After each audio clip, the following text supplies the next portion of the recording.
Hello বন্ধু, আমি গিয়েছিলাম মা বর্গভীমার মন্দিরে পুজো দিতে।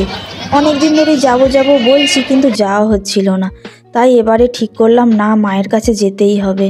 তো কথা যা কাজ তা, মায়ের মন্দিরে পৌঁছে গেলাম পুজো দিতে। মায়ের জন্য ভোগ নিয়েছি ফুল, মালা, ধূপ, সিঁদুর ইত্যাদি। মন্দিরে খুব ভিড় হয়েছিল, যে বসার জায়গাই পাচ্ছিলাম না।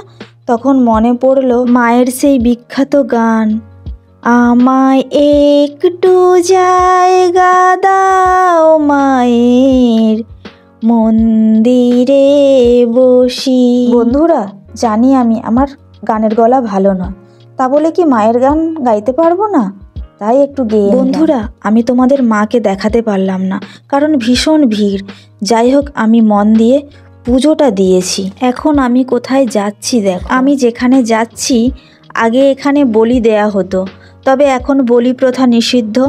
সেই জন্য এখন এখানে দেখছি সবাই সিঁদুর দিচ্ছে, তাই আমিও এগিয়ে গেলাম সিঁদুর দেওয়ার জন্য। বন্ধুরা, এই মন্দিরটি পশ্চিমবঙ্গের পূর্ব মেদিনীপুর জেলার তমলুকে অবস্থিত। শুনেছি মা সতীর 51 পীঠের মধ্যে এটি একটি অন্যতম পীঠ। এখানে মা সতীর পায়ের গোড়ালি পড়েছিল, তারপর মায়ের মূর্তি প্রতিষ্ঠিত হয় এবং পুজো পাঠ হয়। বিয়ের আগে অনেকবার এই মন্দিরে এসেছি, কিন্তু বিয়ের পর ছেলেকে সঙ্গে নিয়ে এই প্রথম মায়ের মন্দিরে এসেছি। এখানে দেখো, আমার ছেলে একের পর এক প্রশ্ন করেই চলেছে, আমি কি করছি, কেন করছি, এখানে কেন সিঁদুর দিচ্ছি। আমি মন দিয়ে পুজো দেব না ছেলের প্রশ্নের উত্তর দেব ভেবে পাচ্ছিলাম না।